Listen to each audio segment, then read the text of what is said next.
lot less restricting. Sometimes Well, said you would self-introduce. Oh, I thought you said you had a clever something. No, okay. Okay, are we ready? You know, we started wearing these in March of 20, so got somewhat used to them. But Are we ready? Okay. Hi, I'm Christian Wilson. I have not recently joined any monastic order. I have, however, worn my clergy attire. I'm being lector over in the chapel after this, and it's a quick transition, and so I thought I would just wear the clergy attire there. So I'm going to say,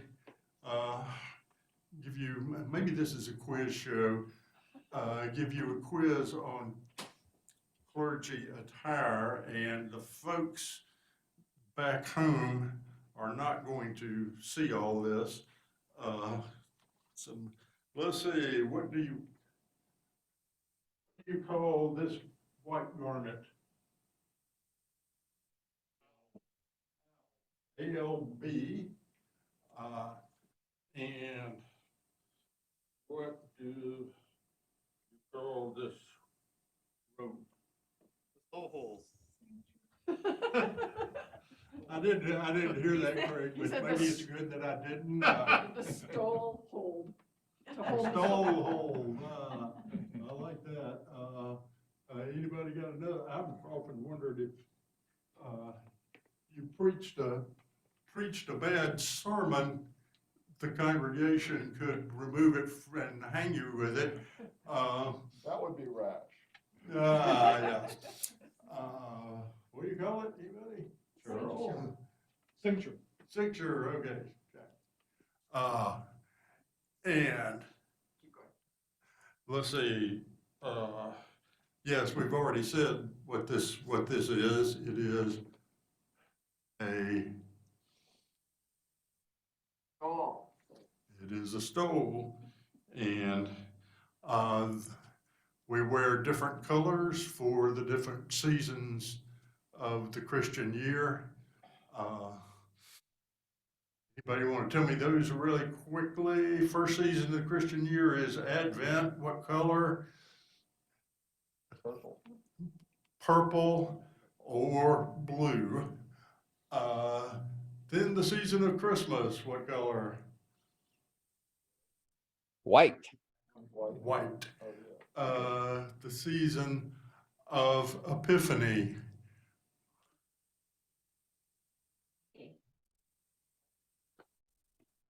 It's green. Now you get a couple of things slipped in there, like the first Sunday of after the Epiphany is white. That's for the birthday of John the Baptist. Then we go to Lent. What's the color for Lent? Purple again. Purple. Yeah, it's purple. And then Easter. Back to white. Back to white. Good Friday. Black. Black. Black, or either black or nothing at all. And after Easter, we only wear them one day, and it's my favorite color. What's that time, that day? What we learned recently, you get the new Talking about Pentecost being red again. ordinary time, and it comes ordinary time, it's green. Yeah, ordinary time, or the season Pentecost and the season after Pentecost. Pentecost is red. The season after Pentecost is green. Mm-hmm. I think we could really do with more red. Okay, and the end of this is what is this called? I don't know if I can get it up to the. A Jerusalem cross. Oh, very good. A Jerusalem cross. The genre is pectoral crosses. This particular one is a Jerusalem cross. And Story is that a real Jerusalem cross you can buy only in Jerusalem. And when we were in Jerusalem last time, Mary Ann bought this one for me. So I'm So that's a DOCG, just like feta cheese and Parmesan then. That's not a comparison I would have thought of, Dean. Whoops.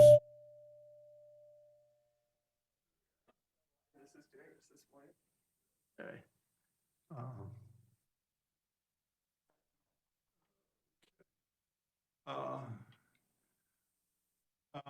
Let's see. First of all, we're going to go into Acts. I want to mention first a passage that Laura Catherine didn't get to last time, and that's in Acts 18. And if you could put that up for me now, Nelson, the Acts 18. That's this is not it, but there we go. And let's see, someone up there. Christian, don't go from the microphone, they can't hear you. Oh, okay. Dean, could you read that for us? You can see it. Yes. But when Gallio was proconsul of Achaia, the Jews made a united attack on Paul and brought him before the tribunal. They said, "This man is persuading people to worship God in ways that are contrary to the law." Just as Paul was about to speak, Gallio said to the Jews, "If it were a matter of crime or serious villainy, I would be justified in accepting the complaint of you Jews. But since it is a matter of questions about words and names of your own law, see to it yourselves. I do not wish to be a judge of these matters." And he dismissed them from the tribunal. Okay, this is in Corinth, and just a little story. I've been to Corinth quite a few times, and one thing that I like to do when I've taken people on tours of Holy Land tours or Paul's journey tours is to read a text from the place where that text happened. In this case, this happened it's in the middle of Corinth. It's called the Bema. It's a big rock. It's a judgment. It means judgment seat. The Gallio would be on top, and Paul's trial, Paul would be down at the bottom with the crowd around him. One of the things about sites in Greece is they want their people to do, their trained guides to do all the guiding. With this particular class of students from Elon University, I climbed the top. I was a little more agile then. Climbed the top the Bema and started reading quite aloud these words that Dean just read here, and was quickly, the authorities moved in and motioned, they all spoke Greek, I think, and not any English, all motioned me to be quiet. One of the students who happened to have her Bible handy just pointed to it and said he's reading the Bible, and the guard said, "Oh, that's okay." That was not the exact word, but and permitted me to read the text right there on the place where it occurred. Let me mention one thing about Gallio when he is proconsul of Achaia. Achaia is the central region of Greece, that we have a stone. He was there for about a year and a half. We have an inscribed stone that tells that. And we can, basically it tells us the years he was there. Those years that correspond to our 51 and 52 AD. So and that's about the only datable thing we have in the book of Acts. If you go in the Gospel of Luke, he gives you a six-fold date of when Jesus' ministry begins, but here's our only datable material. So we know, basically we know that Paul was in Corinth at 51, 52 on that missionary journey. So let's go back to the map. And let me ask, please, anybody with questions or thoughts, stop me. Paul, he's been in Ephesus in chapter 20. There was a riot. It was dangerous. Afterward, Paul is going to leave to go to Jerusalem. And if you follow on the map, it's the purple line that goes down here. It's a sea journey.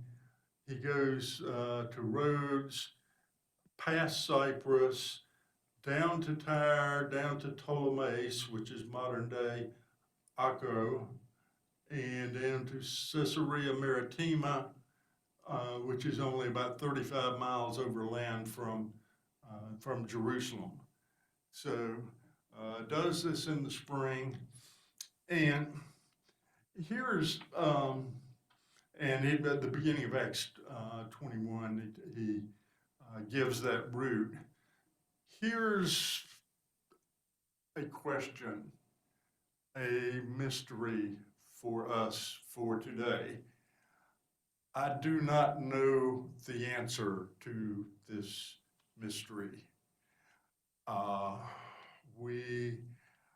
want to hear us maybe thinking together we could figure it out.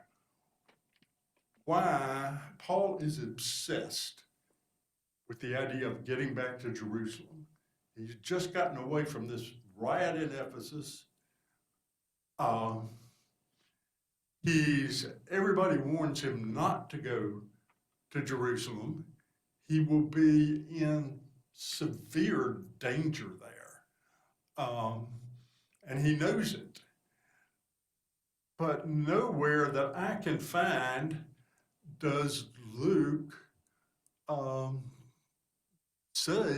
give us a reason why Paul is so, he's an obsessive kind of, Paul is an obsessive kind of guy anyway, but nowhere does Luke give us a reason as to why Paul is obsessed with going to Jerusalem. Okay, good. Put up the next slide, Nelson.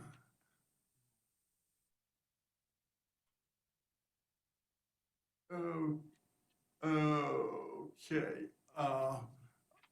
I was wrong. Take it, but go back to the map. Go back to the map, and don't anybody look at it. Do not look at the screen. Do not look at the screen.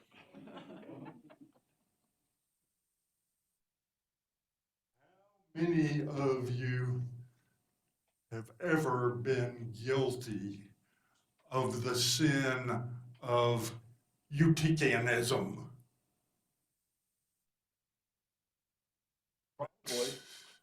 Probably you've covered most of them.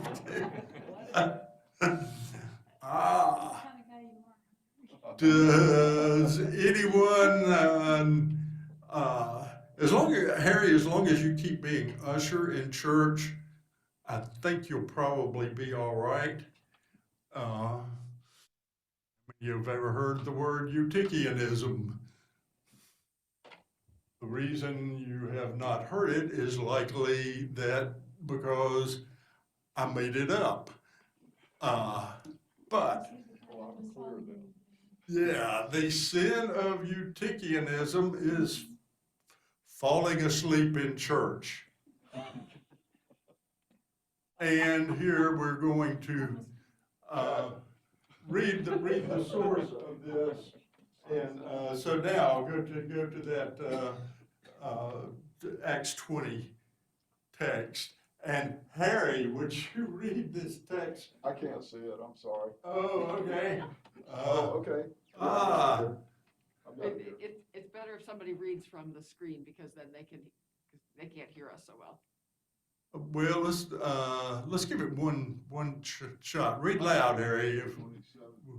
20, Acts He's got a pretty strong voice.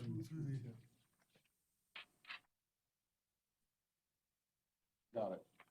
On the first day of the week, when we met to break bread, Paul was holding a discussion with them.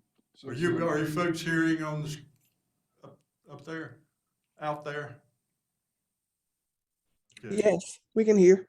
Okay, great. Harry, go loud. On the first day of the week, when we met to break bread, Paul was holding a discussion with them. Since he intended to leave the next day, he continued speaking until midnight. There were many lamps in the room upstairs where we were meeting.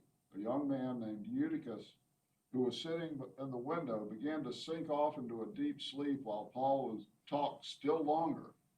Overcome by sleep, he fell to the ground 3 floors below and was picked up dead.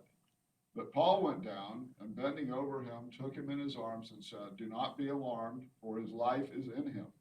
Well, that's what's going to happen to you if you go to sleep in church. It's dangerous. Okay, and I think Luke meant that story to have to be humorous. There's a good deal of humor in Acts. I don't remember back to last week we had the story of the 7 sons of Sceva who wanted to buy the miracle power from the apostles, and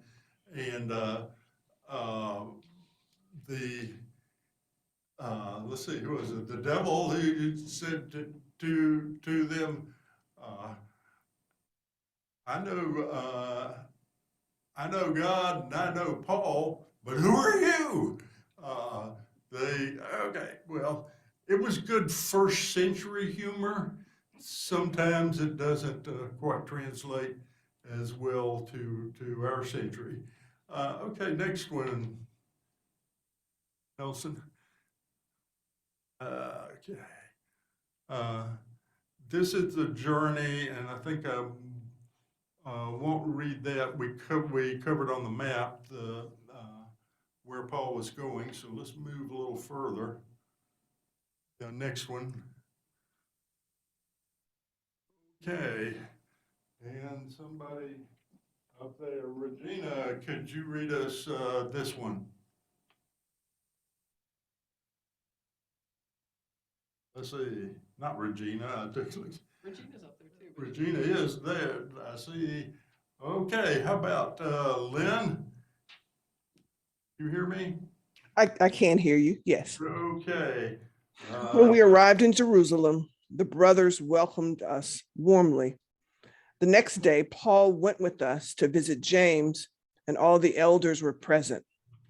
After greeting them, he related one by one the things that God had done among the Gentiles through his ministry. When they heard it, they praised God.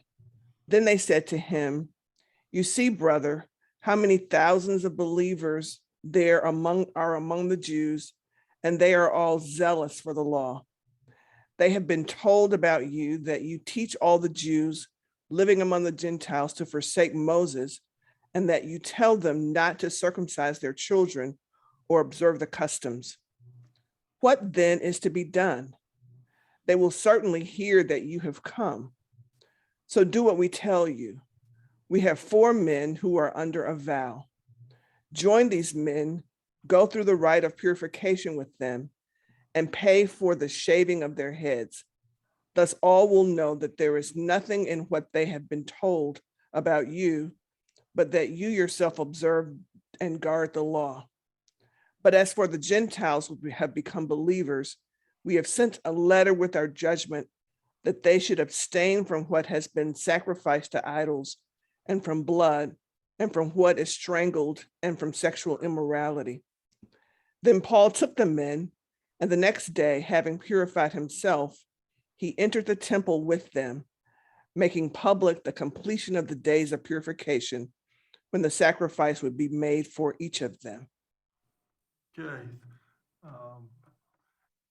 Thanks, Lynn. Paul is meeting with James. James is, which James is this? There are several of them.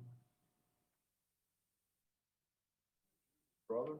This is James, the brother of Jesus, if you're Protestant.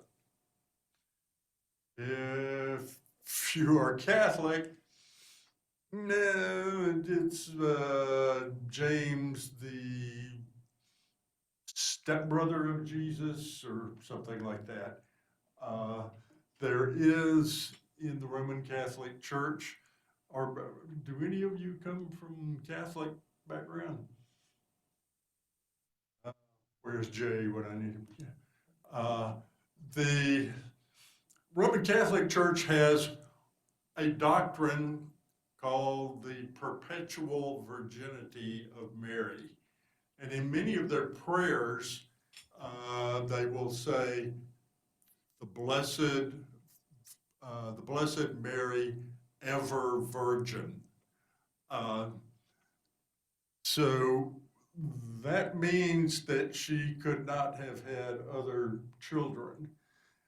But in the Bible, in Mark 6, verse 30, Matthew 13:35, tells us that Jesus had 4 brothers and at least 2 sisters.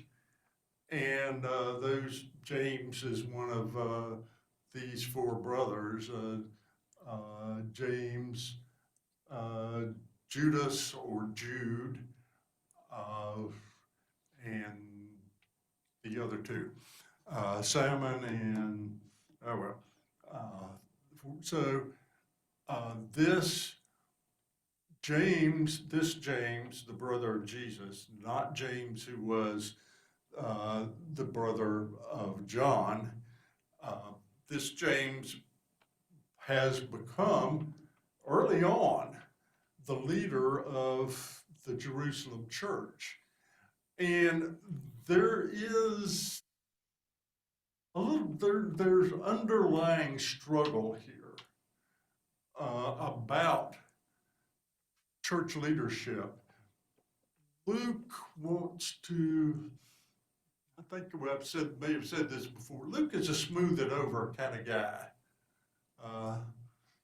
Sort of like the way my mother and father were. My father, they had a business, the photography business, they worked together. My father was the kind of guy who thrives on conflict. He knows the way it should be done, and he's gonna get it done. We found it worked best to keep him away from the customers. My mother was the most delightful, smooth it over person you could ever want to meet. Oh, she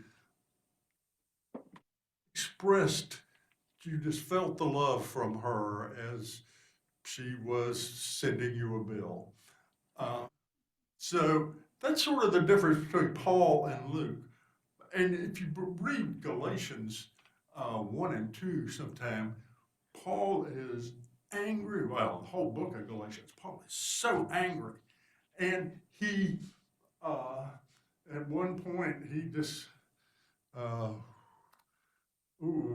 it's over the issue of circumcision and whether, this is going to be a big issue here. It's a very, very big issue. If you are to become a Christian, if you are a Gentile who is becoming a Christian, a Gentile male becoming a Christian, do you have to be circumcised? Or is that not applicable anymore, the law of circumcision? And Paul is adamant that it is not applicable anymore. In Galatians, he's mad at the Galatians because a group has come in and told them, all you Gentiles in this Christian group, you need to get circumcised. And Paul, at one point, I think it's chapter 5, verse about 13 of Galatians, says, basically, I hope you let the knife slip. Well, he's very adamant at that point. He says also in Galatians that he does not take order, but this is before he's going up to Jerusalem for the apostolic conference. Says he does not take orders from any of the people of the Jerusalem apostles. Who they are, James, John, Peter, makes no difference to me. And here we see Luke's softer version of a meeting with James. And as we read this text, I think you can see what the issue is. It is the issue that Paul is going to have to deal with when he does go to the temple. Do Christians, Gentiles who want to be Christians, need to be circumcised? James, well, if you look at that conversation on the screen, who's in authority here?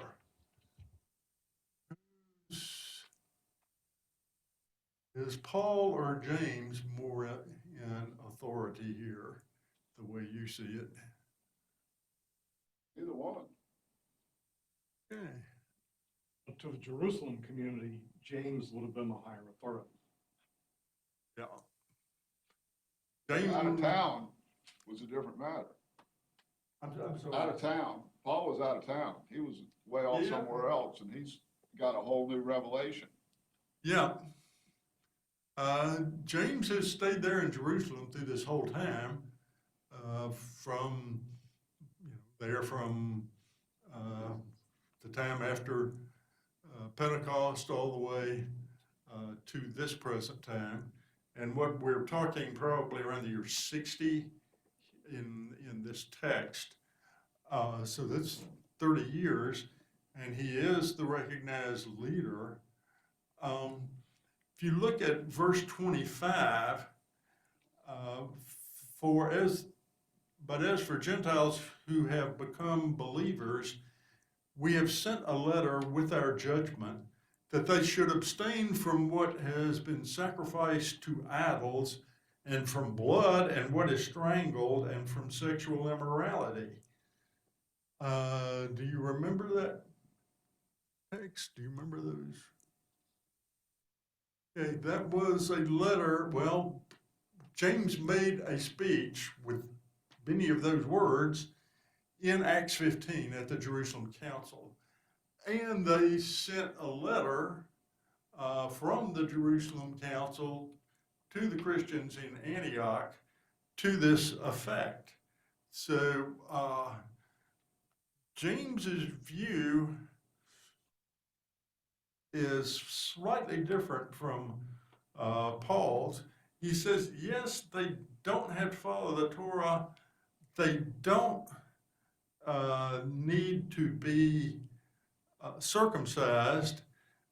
He just asked for them to observe these few things, and I'll mention from what these 4 things are. They should abstain from what has been sacrificed to idols. What they mean specifically is what has been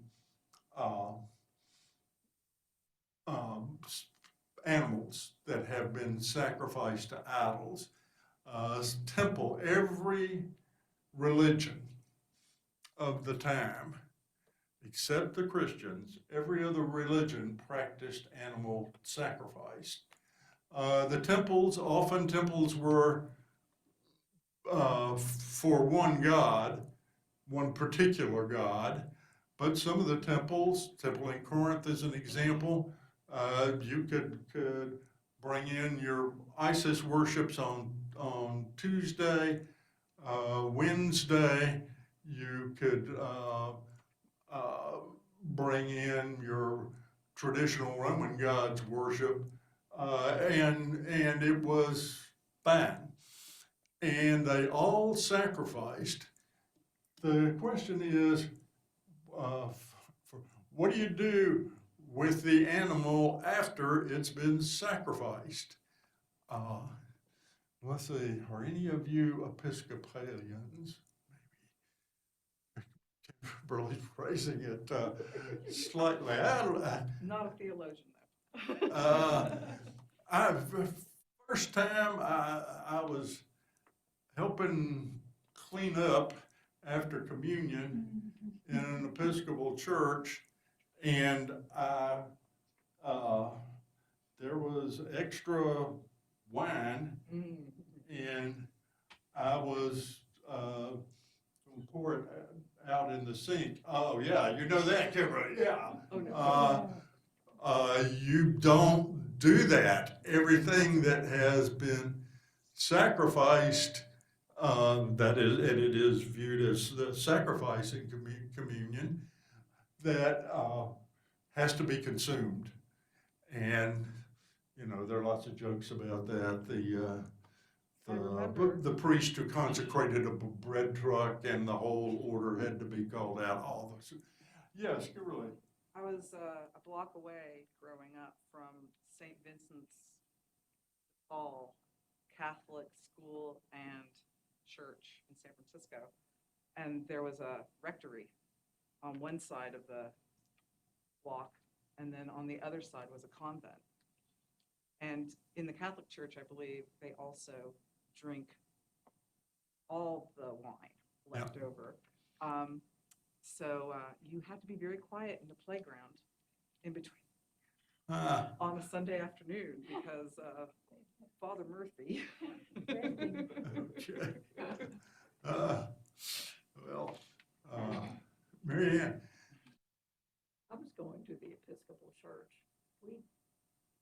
That was not the case. If you were on altar guild, it had to be poured onto the ground. Okay. Put it down the sink. But not down the sink. Uh-uh. Can you tell me the theological distinction between? No, absolutely not. Yeah, on the ground, not down the sink. Kimberly? Okay. That's the remember practice that here in the story, but- chapel, is that leftover elements are returned to the ground. They came from the ground and they return to the ground. That's from Okay. Sam Wells, I believe. Oh, that's nice. I suppose if we wanted to get rabbinic about this, we could argue over whether it, if it goes down the sink, doesn't it eventually get to the ground? But I don't think we'll do that. But anyway, that the meat that was sacrificed, if you sacrifice a burnt offering, which also means effectively that the meat is being cooked. After the meat is cooked, what is common in pagan temples is you put it out to be, well, initially put it out just to be sold. Later on, by the time of Paul, the temples had become the restaurants of antiquity. People would go there to the temples to like businessman's lunch kind of thing, and eat that meat that had been sacrificed. Usually, they'll do some sacrifices in the morning. They have some fresh meat. They cook it. You get a nice meal. The Greeks had, well, for the Christians, this is a big issue. Not a big issue to us, but a big issue to them. Should you eat meat that has been offered in sacrifice to idols? They even have a Greek word, one word in Greek that means about 6 words in English, meat offered in sacrifice to idols. Idolotheuton in Greek. And there is a lot of argument in first century church about that. It's going to appear in about 4 different books of the New Testament. Paul, in 1 Corinthians 8, devotes a whole chapter to this and says, it really doesn't matter. It's offered to pagan idols, and pagan idols don't really exist, so it doesn't really matter. But if it's offensive to your fellow Christians whom you're dining with, that don't eat it. Maybe not even go to the temple restaurant to eat it. So other places, 2 Peter, Revelation especially, it's very strong viewpoint. Do not eat any meat that's been offered in sacrifice to idols, and basically it means stay away from pagan temples. Okay. Then it says from what is strangled, and I really puzzled over that one for a while. Why? I think it basically means that with birds, chickens, you gotta, can't strangle them to death. You need to chop their heads off. And, Aren't they just saying humanely kill? maybe, that's as good an answer as I know. I'll go with that, Harry.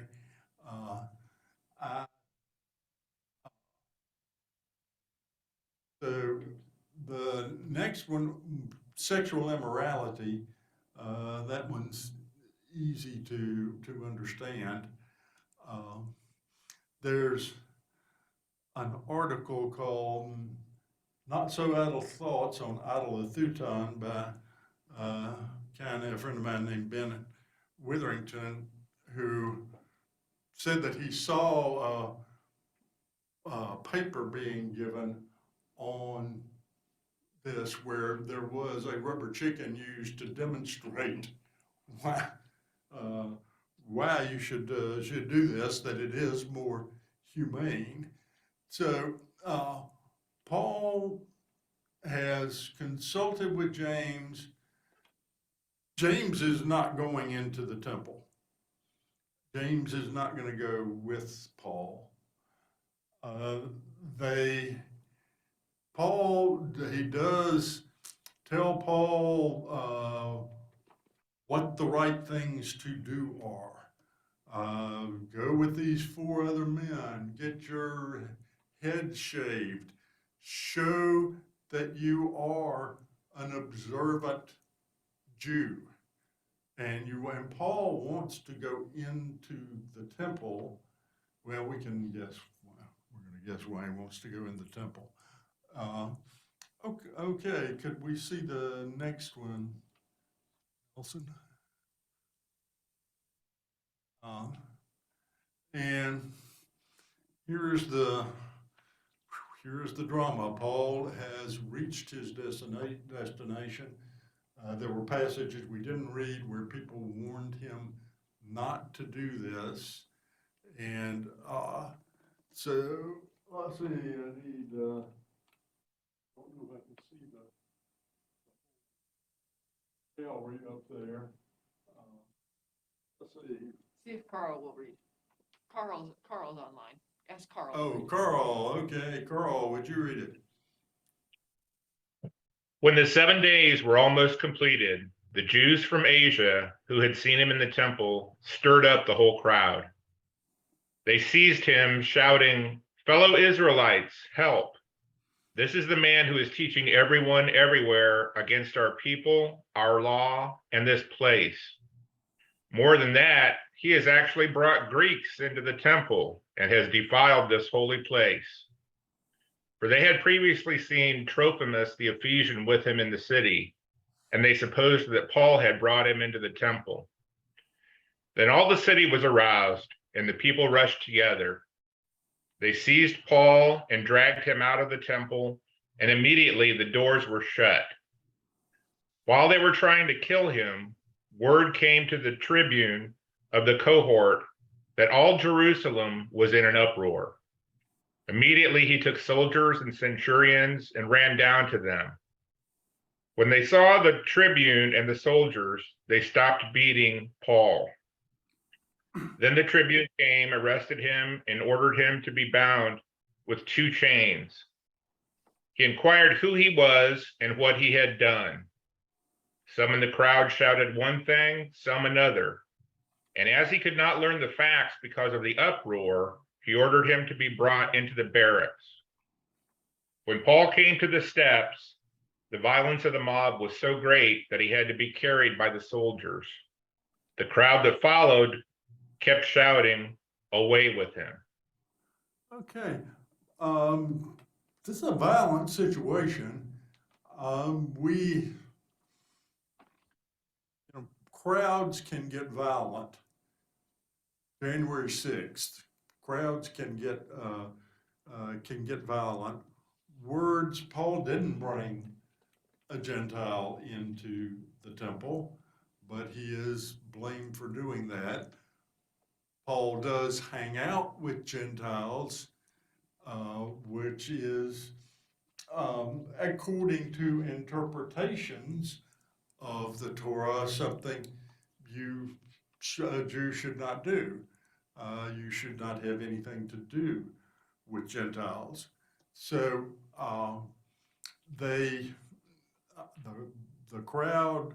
crowd can become a mob very, very quickly. And as more are aroused, Paul is in more and more danger. But verse 32, soldiers and centurions, commanders of 100 that are higher rank, ran down and stopped the people. When they saw the soldiers, they stopped beating Paul. The soldiers, I guess, were on the outside of the temple, or really would have been a problem if they had come into the temple. One of the things to notice, and we've seen this again and again in Acts, is that the authorities, when the Romans are dealing with Paul, he seems to get fairer treatment than when the Jews are dealing with Paul. And we'll find out some of the reason for that will occur a little later. Let's go to the next one.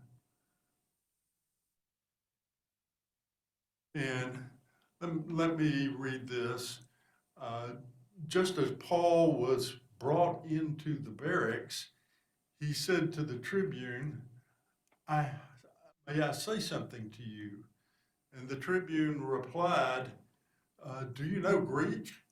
He assumed that Paul didn't know Greek, Actually, Greek is Paul's first language.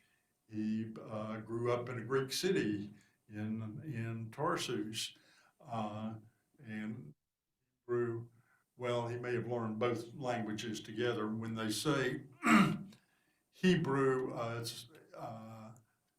as is often the case, they'll refer to the Hebrew language. Most scholars think they mean Aramaic, which is very closely related. So Paul then, the tribune asked then, are you not the Egyptian who recently stirred up a revolt and led 4,000 assassins out in the wilderness? We don't really have any other information about that event, but it's not Paul. And Paul replied, and this gives us some good information about Paul and his life. I am a Jew from Tarsus in Cilicia, a citizen of an important city. I beg you, let me speak to the people. And when he had given him permission, Paul stood on the steps outside the temple and motioned for the people to be silenced.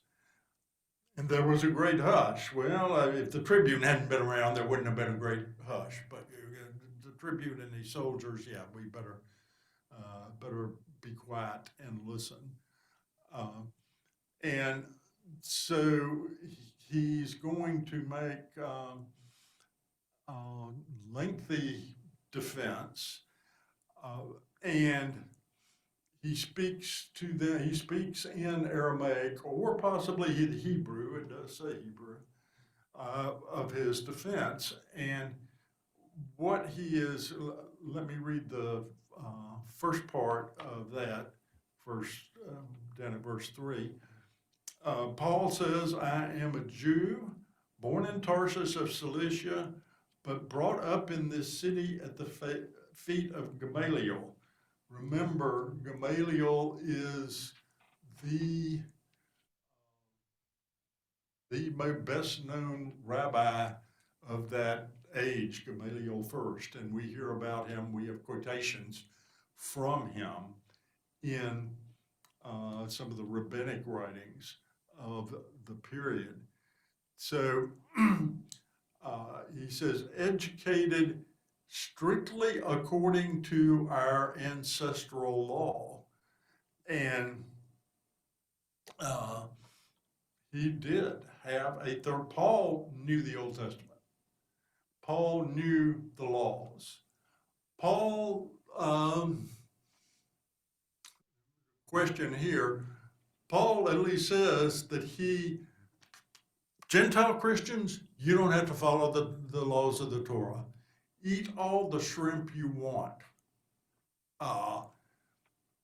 Jewish Christians, follow the law.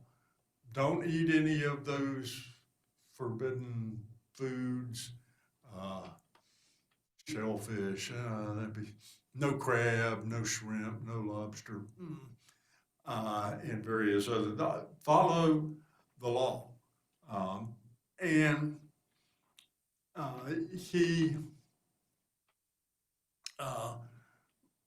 Paul probably has been following the law his life, even though he has counseled Gentiles becoming Christians not to do that. He said, "I persecuted this way." Notice that they're not being called Christians yet. They were first called Christians earlier, but that was in Antioch. But there's not a clear here. We've get this example a couple of times in Acts that the Christians are simply called the Way. The Romans see them as a sect of Judaism. Many of the early Christians, and perhaps including James, think of them as being a Jewish sect, Jews who believe that Jesus is the long-awaited Jewish Messiah. Jews who believe that Jesus was raised from the dead, but Jews who are obedient to the laws of the Torah. So he says in verse 4, I persecuted this way up to the point of death by binding both ancestral law, being zealous for God, just as all you are today, and I persecuted the way up to the point of death by binding men and women and putting them in prison. As the high priest and the whole council of elders can testify about me, even though that was about 15 years earlier. From them, I also received letters to the brothers in Damascus, and I went there in order to bind those who were there and to bring them back to Jerusalem for punishment.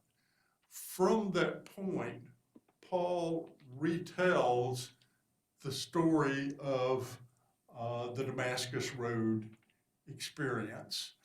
And he's going to tell it, he tells it it's told three different times in the book of Acts. Curiously, Paul never mentions it in his letters, but in any case, Paul has become a Christian, which means, and this whole Jewish Christian question, for him, it means accepting Christ, but being a Jew. But when he preaches to Gentiles, the group he feels that he's called to, he's saying they don't have to become Jews in order to be Christians. So I want to get to our mystery. Why was Paul so obsessed with going to Jerusalem, even though it likely meant violence and possibly he tells us he was ready to die?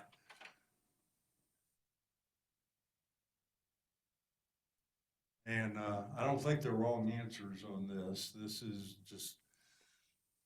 That was the big question I had as well. So I'm glad to hear, because I had thought maybe I'd missed something, like why. Oh, you thought a good teacher like me would tell you the answer. Yeah, Okay. you know the answer.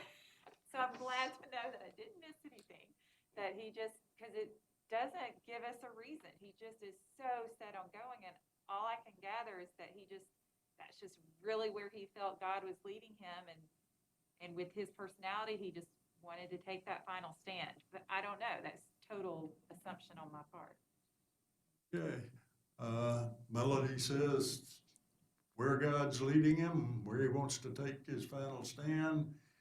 And although it's still a mystery to her, like me, the other idea is Fran. Do you think that maybe there's a clue in verse 3 how he identifies himself? I am a Jew first, born in Tarsus, etc., Gamaliel. So he's giving his Jewish credentials as most important. Now, here Paul presents himself as he wants to be presented in different lights, but perhaps it really is important to him to have at least one last shot at convincing the broader Jewish community to follow Jesus.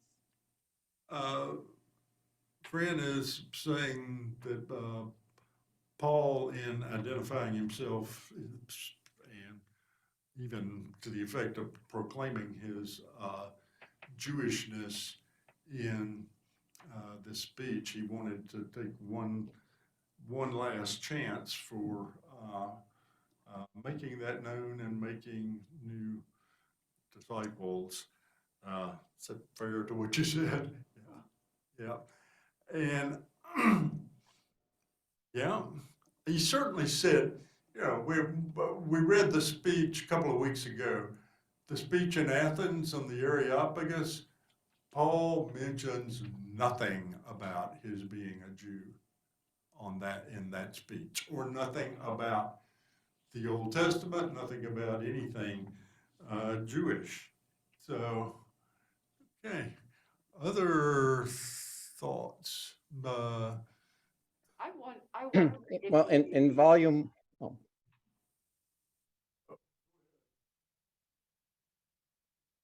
Somebody was speaking.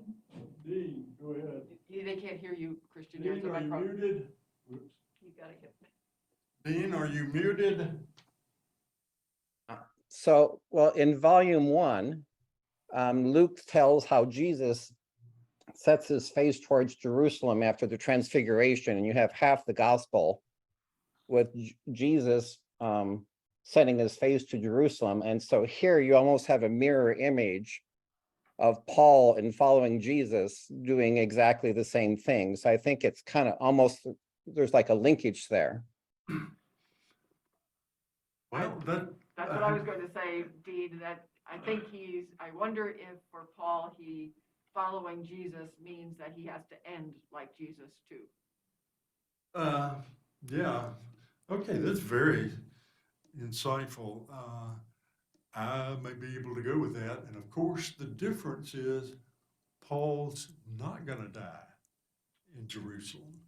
I mean, but the way he talks, if you've read all of this, it's like he's ready to die. He says that he's ready to die in Jerusalem, and it's not going to happen. Instead of dying in the city, the Jewish city where Christianity was born, he's going to die in the capital of the Roman Empire. The future of Christianity flourish, and maybe we, having solved the mystery, and sort of, I don't have any particular addition, but I think those were good thoughts. So we'll be moving on in the text next week. Let us pray. God, we give you thanks for Paul's courage, his tenacity, for Luke's courage in being with him, following him so that he might write more clearly about Paul. God, give us some greater measure of Christian courage. In Christ's name, amen. Thank you, folks, very much, everybody. Thank you, everybody out there, too. Okay.